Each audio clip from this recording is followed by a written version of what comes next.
Раскрытие талантов и поддержка молодежи – одно из приоритетных направлений национального проекта «Молодежь и дети», реализуемого по поручению президента России.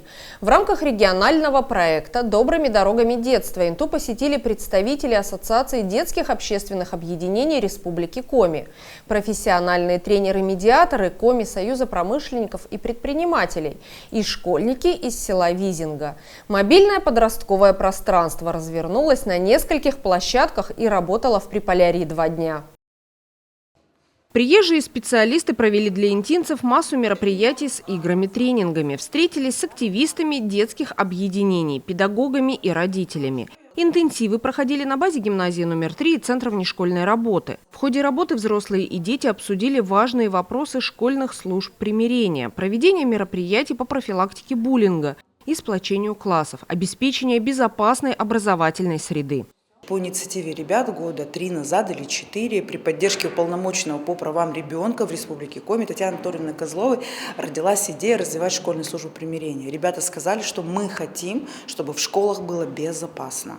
Вот, тогда родилась эта идея, был, значит, сначала проект «Добрый диалог», который получил республиканскую поддержку гранта. Вот, и сейчас в этом году мы в рамках уже нового проекта «Добрые дороги детства», который родился в головах, в юных, светлых головах ребят Визинской средней школы, мы поехали с этим проектом развития школьных служб примирения уже в северные города нашей необъятной республики. Проектом охвачено, значит, 5 арктических городов. Вот, вы у нас уже вторые, мы до вас были в Воркуте. Вот, и сегодня мы плотно 2 дня работаем уже непосредственно со всеми участниками образовательного процесса интинских школ. Что мы делаем? Значит, ну, понятное дело, проект подразумевает другие еще направления. Конкретно по нашей секции мы 2 дня говорим об актуальности школьных служб примирения. Сегодня же развитие школьных служб примирения или школьной службы медиации внесены указом президента Российской Федерации в национальную стратегию безопасности детства, как одна из основных задач по профилактике детских правонарушений, которые совершаются несовершеннолетними ребятами, либо в их отношении. Вот, поэтому школьная служба примирения – это актуальное направление. Актуально еще и почему? Потому что весной этого года в Государственную Думу будет вноситься закон о профилактике буллинга. Сегодня уже не секрет, что буллинг есть в каждой школе, вот, и на уровне государства как раз задумались, а что сделать, чтобы снизить вот эту конфликтность в классах, в группах, в детских объединениях. Поэтому мы говорим об актуальности. Мы отрабатываем, мы показываем и ребятам, и учителям, и родителям, да, что такое школьная служба примирения, что это объединение и ребят, и взрослых. Вот. Мы показываем им, то есть профориентационный блок, кто такой медиатор, в чем заключается его суть, да, как он содействует урегулированию школьных конфликтов. Мы говорим про последствия, а что делать, если не решать школьные конфликты. И как это может отразиться не сейчас только, а потом в будущем. Не просто в жизни ребят, но и в жизни учителей, в жизни родителей. Ну и, безусловно, второй день, вот сегодня, мы будем прямо отрабатывать разрешение элементарного конфликта между 2 подростками. Вот, есть заготовка, мы поделимся на команды, и мы будем прямо поэтапно отрабатывать, отвечать на все вопросы. Элементарно. А как посадить? А о чем спросить? Да? А как и что надо сделать так, чтобы все участники конфликта захотели прийти в школьную службу примирения? Они побежали жаловаться туда, писать, значит, обращения туда, вот, да, и доводить до правовых каких-то последствий. Поэтому сегодня будет насыщенный, практикоориентированный день. Служба школьной медиации – это новая технология решения конфликтных ситуаций в школе с привлечением детей. Когда взрослый человек начинает разрешать конфликты, он часто прибегает к манипуляции, формальному разрешению и угрозе наказанием. В среднем и старшем звене эти методы не дают эффективного результата.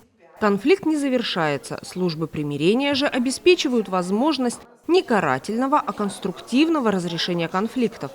Здравствуй, Маша, меня зовут Никита. Я из школьной службы примирения. Ты знаешь, что это такое? Нет, не знаю. Что ты мне все вообще позвал? Мне надо на волейбол быстрее. Хорошо. Школьная служба примирения – это команда взрослых детей, которая поможет решить конфликт, если ты не смогла его решить сама. Тебе все понятно? Я при чем тут? Вы добровольно согласились на эту встречу. Поэтому вы здесь находитесь. Давай давайте я расскажу правила нашей с тобой встречи. Подводку сделай. Я вот почему тебе этот вопрос задала. Помнишь, на рождественских встречах мы говорили о том, да, что из общей фразы переключитесь конкретно. Понимаешь? Да, что такое школьная служба примирения мы говорим. И мне вот лично непонятно, а я-то тут при чем? Подводку сделайте, что у тебя с Пашей произошел конфликт. И чтобы этот конфликт, да, не ушел в плоскость серьезных последствий, мы окажем содействие в разрешении конфликта между тобой и Пашей. Мне мою ценность подсвети, хорошо? Я специально это задаю тебе провокационный вопрос. А я-то тут при чем? Что вы меня сюда-то вызвали? Да? Вот подсвети мне, что у нас есть информация о том, что между тобой и Пашей произошел конфликт. И подсвети мне, что мы вам окажем содействие в его разрешении, хорошо? Я-то тут при чем? Что меня сюда позвали?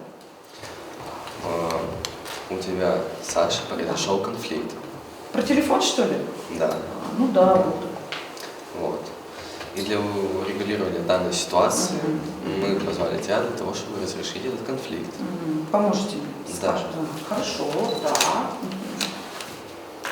Правильно. Давай я расскажу правила нашей с тобой встречи.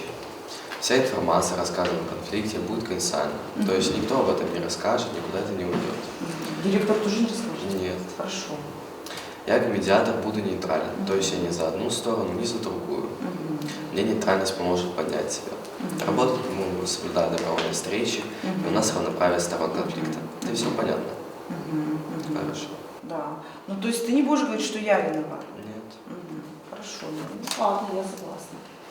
Все, и пошли, вот расскажи, что произошло. Алгоритм. Понимаете, вот эта подводочка. Вводное слово с обвиняемым. Мы должны, с причинителем вреда, не с обвиняемым, у нас не уголовное дело. Да? Вот эту подводку очень важно на этапе рассказать вообще, с какой целью вообще ребенка-то позвали в школьную службу примирения. И по каким правилам будут проходить вот эти переговоры, для чего, да? Вот, и почему вот важно объяснить, что это конфиденциально. Что мы нейтральны, помните, вчера говорили, да, мы не занимаем ничью позицию, мы не выясняем, кто виноват, мы не занимаемся тут определением ролей, да, кто что должен делать. Очень важно подсветить, что у нас, да, у вас есть равное право друг другу задать вопросы и высказать свое мнение. Вот. И вот эта подводочка, которая, да, нас синхронизирует на работу, на переговоры, на разрешение конфликта в каждой встрече, и потом мы идем на уже по алгоритму вопросов.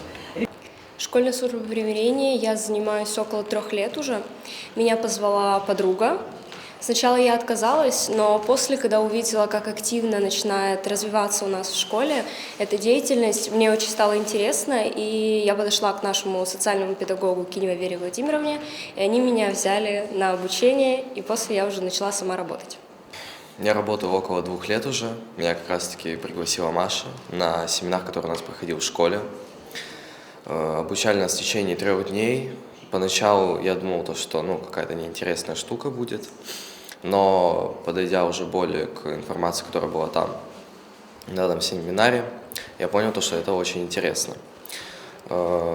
Работали мы сколько-то там недель и понял, что проблема буллинга и каких-то конфликтов это очень актуальна, потому что дети у нас постоянно конфликтуют в школе. Ребята из разных интинских школ получили много новой информации, навыков и умений, которые могут пригодиться им в жизни. Выполняя практические задания, дети обсудили множество современных проблемных тем, касающихся психологии и медиации как среди подростков, так и взрослых. Поделюсь своими впечатлениями. Интинцы вовлечены. Для них это актуально.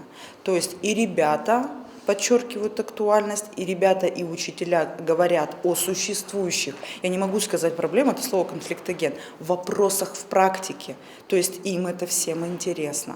И вовлеченность родителей, несмотря на пятницу, вечер, конец рабочей недели, вечернее послерабочее время, родители были тоже вовлечены, потому что это актуально, нас это касается всех. Вот, поэтому это мой первый вывод. А второе, о чем я все-таки вчера думала, хорошо, что они у вас есть, школьная служба примирения. Да, неважно, там работают они, не работают, они в каждой школе созданы. То есть четкое понимание. Да? Осталось как бы внести свежий глоток воздуха, вдохновить, показать, что это работает, да? Что не надо этого бояться. Внедряйте этот инструмент, этот альтернативный способ урегулирования школьных конфликтов и работайте. То есть меня прям порадовало.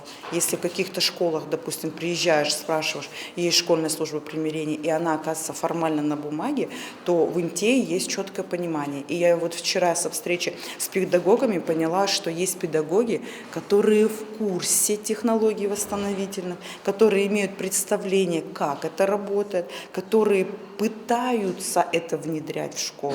То есть все оптимистично. Мы представляем проект «Республиканский подростковый мобильный пространство». То есть сегодня в Российской Федерации по инициативе уполномоченного по правам ребенка в Российской Федерации создаются подростковые центры, где реализуются одни из самых лучших, успешных практик работы с детьми. В том числе это и развитие школьных служб примирения, потому что сегодня проблема буллинга и травли очень актуальна.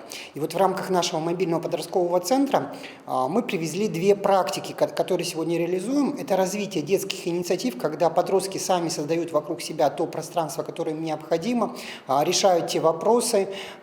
Ну и вторая проблематика, с которой приходят большая часть сегодня подростковые центры, потому что дети это выявляют, это создание психологического комфорта в той среде, в которой необходимо, в том числе и решение вопросов, связанных с буллингом и травлей.